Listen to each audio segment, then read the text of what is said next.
Hello সবাইকে। আজকের এই ভিডিওতে আপনাদের দেখাবো কি করে যেকোনো ল্যাপটপ বা ডেস্কটপে Windows 11 ইনস্টল করতে পারেন। আপনারা জানেন Windows 11 এর জন্য কিন্তু মিনিমাম একটা সিস্টেম রিকোয়ারমেন্ট আছে। সেটাকে জাস্ট বাইপাস করে আপনি যেকোনো কম্পিউটারে যেন ইনস্টল করতে পারেন। সেটা কি প্রসেস? ওইটাই আপনাদের আজকে দেখাবো।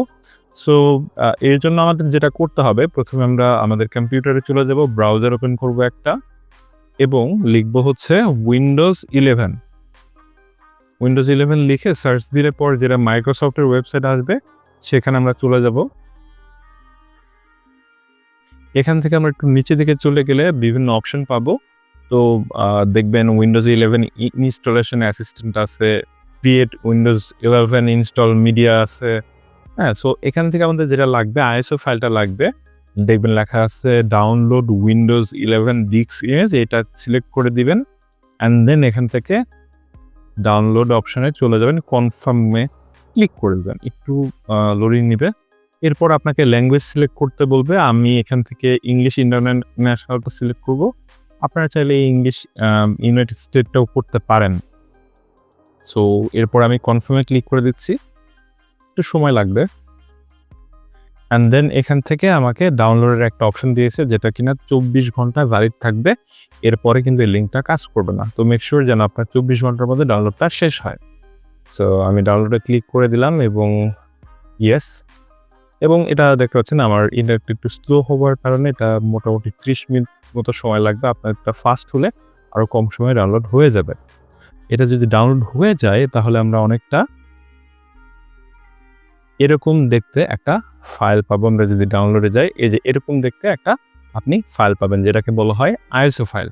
ওকে, এরপরে আমাদের আরেকটা সফটওয়্যার লাগবে যেটার নাম হচ্ছে রুফুস লিখে আমরা গুগলে সার্চ করব। সার্চ করার পরে প্রথম যে ওয়েবসাইটটা দেখতে পাচ্ছেন এটাতে চলে যাবে। এবার আমরা স্ক্রল ডাউন করে একটু নিচের দিকে গেলে দেখতে পাবো বেশ কিছু অপশন আছে। এখান থেকে আমরা যে প্রথমটা আছে এটাতে ক্লিক করে ওপেন করে নিব অ্যান্ড এটাকে আমরা হচ্ছে ফোল্ডারটা একটু সিলেক্ট করে দেই। আমি এটা হচ্ছে ডাউনলোডে সেভ করব। ওকে, অ্যান্ড স্টার্ট ডাউনলোড।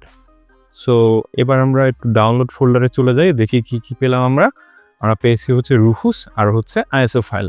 এবার রুফুসটাকে আমরা জাস্ট ওপেন করে নিব। ইয়েস নো পপআপ আসবে, এখানে ইয়েসে ক্লিক করে দিবেন। আচ্ছা, এরপরে যেটা করতে হবে সেটা হচ্ছে আপনার দুইটা জিনিস লাগবে। একটা হচ্ছে ISO ফাইল, আর একটা হচ্ছে আপনার একটা পেন ড্রাইভ লাগবে। সো মিনিমাম পেন ড্রাইভটার সাইজ 8 GB বা তার উপরে হতে হবে। সো আমি আমার পেন ড্রাইভটা কম্পিউটারে প্লাগ করে দিব।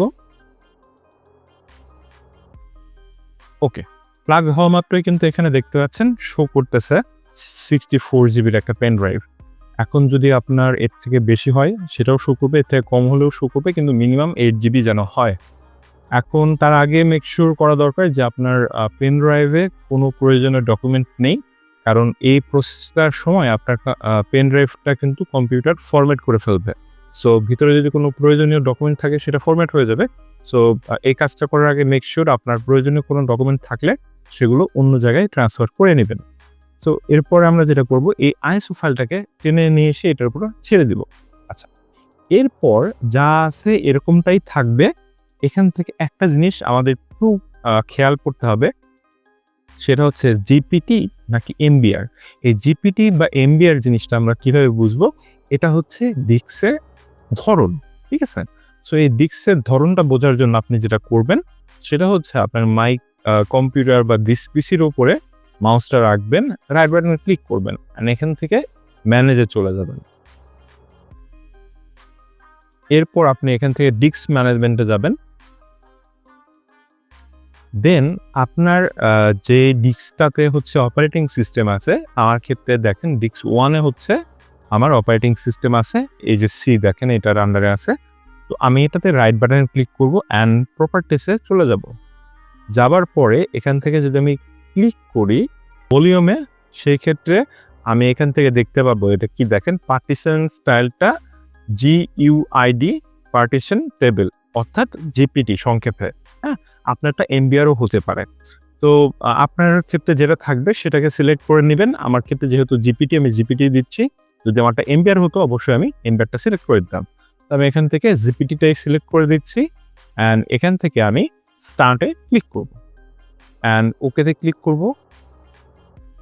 এখানে যেই সেটিংসটা আসছে এটা কিন্তু খুবই ইম্পর্টেন্ট, পুরো বিষয়টার মধ্যে এটা খুবই ইম্পর্টেন্ট।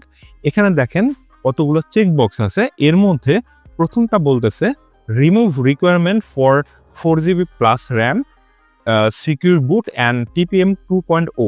মানে হচ্ছে কি আমাদের উইন্ডোজ 11-এর যে রিকোয়ারমেন্টটা, মিনিমাম রিকোয়ারমেন্টটা, এইটা কিন্তু এই সফটওয়্যারটা বাইপাস করতে আমাদের হেল্প করবে। সো এটাতে অবশ্যই টিকমার্ক দিয়ে রাখবেন।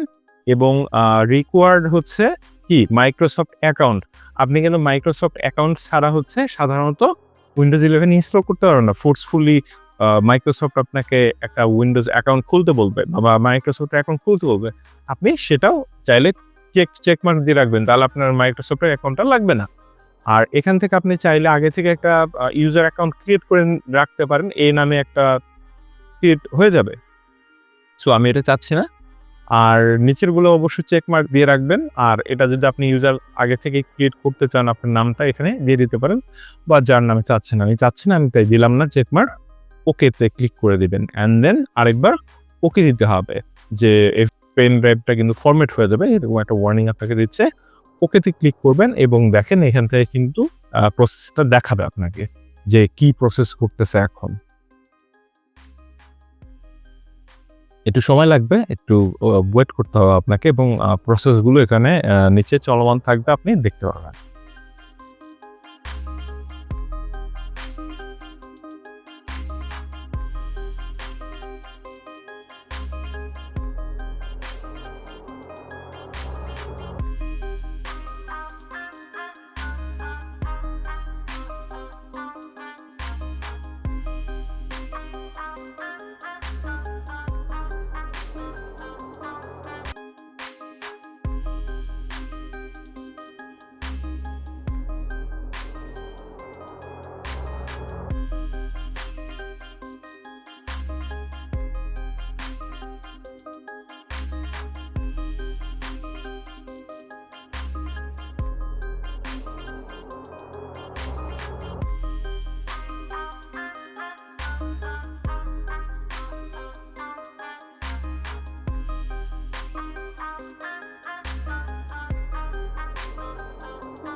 সো আমাদের বুটেবল করার প্রসেসটা কিন্তু অলমোস্ট শেষ। আমাদের কিছু জিনিস আর একটু ইনফরমেশন জেনে নিতে হবে। সো প্রথম নাম্বারটা হচ্ছে আপনার দিস পিসিতে যাবেন এবং দেখবেন আপনার যে সি ড্রাইভটা আছে এটা আসলে কত জিবি। হ্যাঁ, সো এখানে আমি দেখতে পাচ্ছি আমারটা কিন্তু 274 জিবি, তার মধ্যে 193 জিবি ফুল আছে। সো এই যে ড্রাইভটা আছে এই ড্রাইভটাতে আমি উইন্ডোজটা ইনস্টল করব। আর আপনার এই যে picture, music, download, document, desktop, হ্যাঁ, ভিডিওস, এই ফোল্ডারগুলোতে যেই ফাইলপত্র আছে এগুলো অবশ্যই ডি বা ই যে কোনো অন্য ড্রাইভে বা পেন ড্রাইভে আপনি ব্যাকআপ নিয়ে রাখবেন, কারণ এগুলো আসলে সি ড্রাইভের আন্ডারে থাকে। সি ড্রাইভটাকে আমরা ফরম্যাট করতে যাচ্ছি। হ্যাঁ, সো সি ড্রাইভ ফরম্যাট করে উইন্ডোজটাকে ইনস্টল করতে হয়। এর জন্য মেক শিওর যেন সি ড্রাইভ আপনার দরকার এরকম কিছু না থাকে। এজন্য desktop, document, download, music, picture, video, এই ফোল্ডারগুলোতে যদি কোনো কিছু থেকে থাকে সেগুলোকে আপনি অন্য কোনো ড্রাইভে রেখে দেবেন, মেক শিওর। হ্যাঁ, সো এরপরে আমাদের একটা জিনিস প্রয়োজন হবে, সেটা হচ্ছে স্টার্ট মেনুতে গিয়ে আপনি সার্চ দেন সিস্টেম ইনফরমেশন লিখে, এই যে এই অপশনটা আসবে, এটাতে আপনি ক্লিক করে দিবেন। দেওয়ার পরে আপনার সামনে যে জিনিসটা আসবে সেটা হচ্ছে সিস্টেম মডেল। হ্যাঁ, এই জিনিসটা হচ্ছে একটু নোট করতে হবে, এইটা আপনার লাগবে। আপনি এটা লিখে, এই যে যেমন আমারটা হচ্ছে একটা ল্যাপটপ HP EliteBook 820, হ্যাঁ, 3G G3। তো এইটা লিখে আমি সার্চ দিব কি বুট মেনু কি। হ্যাঁ, এইখানে যদি আমি দেখাই, গুগল ওপেন করলাম, এরপর আমি লিখব HP EliteBook 820 G3 বুট মেনু কি। এটাকে সার্চ করলে কি হবে, এখানে দেখেন আমার সামনে রেজাল্ট আসছে F9 বাটন যদি আমি প্রেস করি আমার কিবোর্ডে, তাহলে আমাকে বুট মেনুতে নিয়ে যাবে। বুট মেনুটি কি, যে আমি কম্পিউটারটা আসলে কোন সোর্স থেকে আমার অপারেটিং সিস্টেমটা লোড হবে, এটা কি আগের অপারেটিং সিস্টেমটাই লোড হবে নাকি পেন ড্রাইভ থেকে লোড হবে, যেটা আমরা বুটেবল তৈরি করলাম মাত্র। তো এইটার জন্য কি F9, আর এটা পেলাম কোথা থেকে, সিস্টেম ইনফো থেকে। তো এই জিনিসটাও করে নিতে হবে। এবার আমরা আপনাদের কম্পিউটারটাকে রিস্টার্ট করব। বাদবাকি প্রসেসটা আমরা একটু স্ক্রিনের বাহিরে বের হয়ে দেখতে হবে, কারণ আমি যেহেতু এখন এটা উইন্ডোজ দিচ্ছি, আমার স্ক্রিন রেকর্ডার সফটওয়্যারটা আর রেকর্ড করতে পারবে না।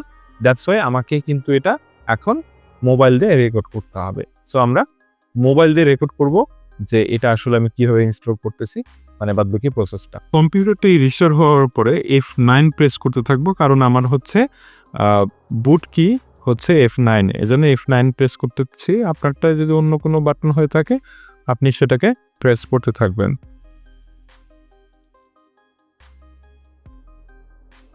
এরপরে এখানে দেখেন আমার পেন ড্রাইভটা হচ্ছে ইউএসবি ড্রাইভ হিসেবে সেকেন্ডে শো করতেছে। সো আমি এই যে অ্যারো কি ইউজ করে এটাকে নিচে নিয়ে আসবো, নিচে নিয়ে এসে এই যে এন্টার বাটন আছে, এন্টারে চাপ দিয়ে দিব। অলরেডি উইন্ডোজের লোগো চলে এসছে, লোডিং। এরপর আমাদের সামনে ল্যাঙ্গুয়েজ সিলেকশনের একটা অপশন আসবে, আমি যা আছে তাই রেখে দিব, দিয়ে নেক্সটে ক্লিক করে দিব, এটাতেও নেক্সট দিয়ে দিব। এরপর এখান থেকে অবশ্যই মেক শিওর করবেন যেন এটা ইনস্টলের উপরে থাকে, রিপেয়ারের উপরে না থাকে। অ্যান্ড এখানে দেখবেন নেক্সটে ক্লিক করা যাচ্ছে না। হ্যাঁ, নেক্সটে ক্লিক করা যাচ্ছে না কারণ আপনাকে এই আই এগ্রিতে চেকবক্সে চেক দিয়ে দিতে হবে। সো দেওয়ার পর আপনি এখান থেকে নেক্সটে ক্লিক করতে পারবেন। আবার লোডিং নিবে একটা। এরপর আপনি অ্যাকসেপ্টে ক্লিক করে দেবেন। এখানে একটা টার্মস অ্যান্ড কন্ডিশন আছে এবং এই লাইসেন্সের ব্যাপারে কিছু ডিটেলস বলা আছে, সেটা আপনি বুঝে শুনে অ্যাকসেপ্ট করতেছেন এরকম একটা বিষয়। সো আপনার সময় থাকে আপনি পড়ে নেবেন, আর এটা না অ্যাকসেপ্ট করলে অবশ্যই ইনস্টল করা যাবে না। আপনি অ্যাকসেপ্টে ক্লিক করে দিন। এবার আপনার কম্পিউটারে যে ডিস্কগুলো আছে বা ড্রাইভগুলো আছে সেগুলোকে একটু খুঁজে দেখবে, দেন আপনার সামনে শো করবে যে এই ড্রাইভগুলো আছে। সো আপনাকে আমি খেয়াল করতে বলেছিলাম আপনার সি ড্রাইভটা কত জিবি। এখানে দেখেন আমারটা 274 জিবি, 274 জিবি কিন্তু শো করতেছে, রাইট? সো এইটাতে সিলেক্ট রেখে আমি কি করব, এখান থেকে ফরম্যাট পার্টিশনে ক্লিক করব, অ্যান্ড দেন একটু কিছুক্ষণ ওয়েট করতে হবে। সবগুলো অপশন দেখবেন কোনোটাতে ক্লিক করা যাচ্ছে না, একটু ওয়েট করতে হবে। ইভেন নেক্সটেও ক্লিক করা যাচ্ছে না। সো একটু ওয়েট করতে হবে আপনাকে এটা ফরম্যাট হওয়ার জন্য। এই তো ফরম্যাট হয়ে গেছে, এবার আমরা নেক্সটে ক্লিক করতে পারবো। সো নেক্সটে ক্লিক করে দিলাম। এবার হচ্ছে এখানে বলতেছে যে আসলে আমি কি করতে চাচ্ছি, উইন্ডোজ ইনস্টলেশন করতে চাচ্ছি এবং কিছুই রাখতে চাচ্ছি না, সব মুছে ফেলতে চাচ্ছি। সো এটাতে ঠিক আছে কিনা ব্যাপারটা, আমি বললাম ঠিক আছে, ইনস্টল। সো একটু লোডিং নেওয়া শুরু হয়ে যাবে, অলরেডি 5% হয়ে গেছে, 6%। সো এভাবে আসলে ইনস্টলেশনটা হতে থাকবে।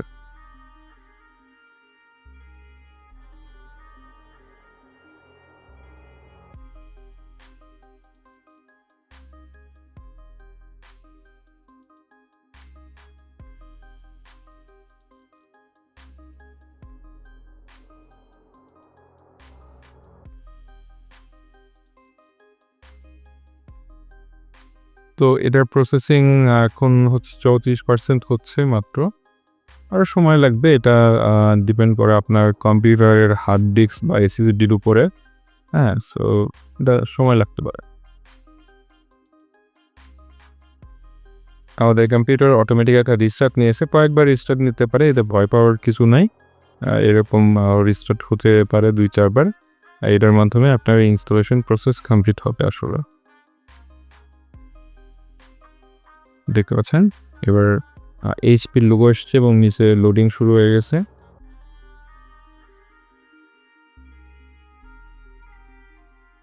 এখানে আমাকে জিজ্ঞেস করতেছে আমি 10-এ থাকবো না 11-এ দেবো। অবশ্যই আমি 11টাকে সিলেক্ট করে দিব। আপনারাও এরকম যদি উইন্ডোজ 10 এবং 11 আসে তাহলে আপনি 11টাকে সিলেক্ট করে দিবেন, কারণ আগে আমি যেহেতু উইন্ডোজ 10-এ ছিলাম সেটাকে আসলে লুপ ব্যাক করতেছে যে আমি উইন্ডোজ 10-এই থাকতে চাই নাকি 11-এ শিফট করব।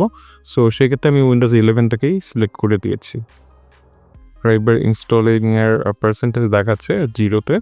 সো এটা খুব তাড়াতাড়ি শেষ হয়ে যেত এবং যেরকমটা দেখিয়েছে এখানে আপনাকে কিন্তু অবশ্যই কম্পিউটারটা অন রাখতে হবে।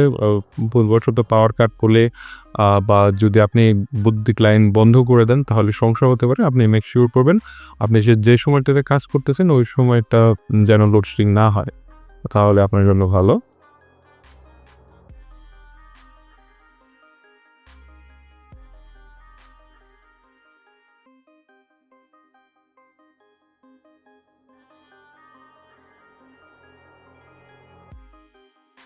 এবার কিন্তু কম্পিউটার রাইট বাই রিস্টার্ট নিয়েছে, সো এটা স্বাভাবিক, রিস্টার্ট নিতে পারে, এতে টেনশনের বড় কিছু নাই। অনেকে হয়তো ভয় পেতে পারেন যে এত ঘন ঘন রিস্টার্ট হচ্ছে কেন। সো যেহেতু আপনার কম্পিউটারের অপারেটিং সিস্টেমকে চেঞ্জ করা হচ্ছে বা নতুন করে ইনস্টল করা হচ্ছে, এক্ষেত্রে কয়েকবার ইনস্টলের সময় রিস্টার্ট হওয়াটা স্বাভাবিক ব্যাপার খুবই। এটা নিয়ে প্যানিক হওয়ার কোনো কারণ নেই, এটা একদম সিম্পল ব্যাপার, এটাতে কোনো প্যানিক হওয়ার দরকার নেই, এটা কোনো ইস্যু না, এটা সবসময় আমাদের সাথে হয়ে থাকে। সো ফাইনালি আমাদের সামনে কিন্তু উইন্ডোজ 11-এর লোগো চলে এসছে এবং অন হচ্ছে আমরা দেখতে পাচ্ছি। সো এখানে আমাকে ইন্টারনেট কানেক্ট করতে বলবে। সো আমি যেটা বলবো যে I don't have internet, okay. So আপনারাও এটা করে দিবেন, না হলে প্রথমেই অনেক আপডেট নেওয়া শুরু করে দিবে, আপনার কম্পিউটার স্লো হয়ে যাবে। সো আই ডোন্ট হ্যাভ ইন্টারনেটে ক্লিক করে দিবেন এবং এখান থেকে আপনার কম্পিউটারের একটা নেম দিয়ে দিবেন। সো আমি এখান থেকে আমার নামটা দিয়ে দিচ্ছি, আমি আমার নামটা দিয়ে দিলাম এবং এখান থেকে আমি নেক্সটে ক্লিক করে দিব। তারপর একটা পাসওয়ার্ড দিতে বলবো, আমি আপাতত কোনো পাসওয়ার্ড দিতে যাচ্ছি না, আপনার পাসওয়ার্ড দিতে চাইলে দিয়ে দিবেন, নেক্সটে ক্লিক করবেন। এরপরে কিছু সময় লাগবে, হাই দিচ্ছে আমাদেরকে কম্পিউটার এবং একটু সময় লাগবে লাস্ট কিছু জিনিস ফিনিশ আপ করতে। এখানে বলতেছে যে কয়েক মিনিট সময় লাগবে আপনার কম্পিউটার যেন আপনি বন্ধ না করে। সো আমি ওইটাই বলবো, এটা অলমোস্ট শেষ কাজ কারবার আমাদের। সো এখানে এসে আবার কম্পিউটার বন্ধ করে ফেলবেন না কেউ।